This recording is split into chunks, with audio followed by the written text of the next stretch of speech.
November 11th. Parades march down city streets. Flags fly from homes and businesses, and ceremonies remember those who served their nation. It's Veterans Day, or Remembrance Day in Canada and England, a time to honor members of the armed forces, and it all began in a railroad car with the document to end the war, to end all wars. World War I, known as the Great War, shocked the globe with its unprecedented cost in human life. With the entry of America into the war, the Germans found themselves running out of men and supplies, so they agreed to sign a truce in the French commander's personal railroad car. On the 11th hour of the 11th day of the 11th month of 1918, the fighting finally ended. Exactly 1 year later, President Woodrow Wilson decreed that Americans should observe a moment of silence at 11 a.m. to remember the armistice and be thankful for the peace. Other Allied nations commemorated the anniversary as well. In England and Canada, citizens wore paper poppy flowers, a symbol of the armistice, referring to the poem In Flanders Fields, which described the flowers in a battlefield turned into a military cemetery. In America, the nation's first unknown soldier was laid to rest in Arlington National Cemetery on Armistice Day, 1921. He was a casualty of the Great War. Since then, other unknown soldiers from America's wars have been buried in the tomb, and it has become tradition for the President to place a wreath at the tomb every November 11th. A resolution was passed in 1926 inviting all Americans to remember Armistice Day and our soldiers who fought.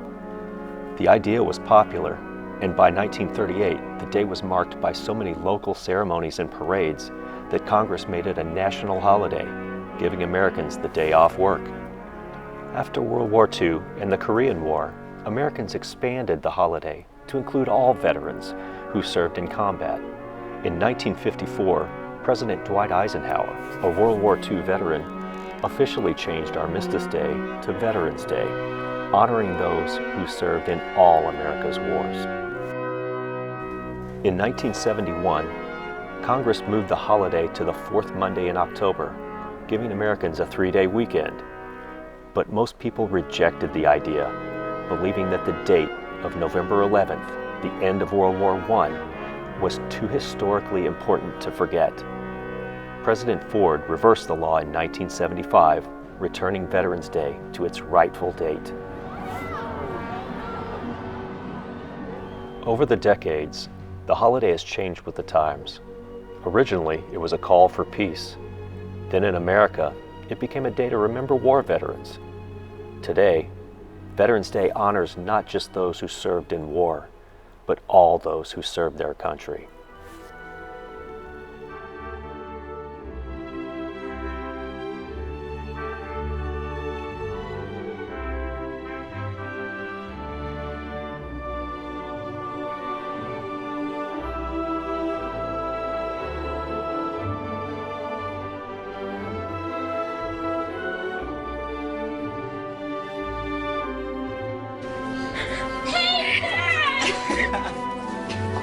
Hi, buddy. I missed you. I miss you too.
I'm Major Doug Welter, U.S. Air Force retired, head of the JROTC department here at Ridgeland High School.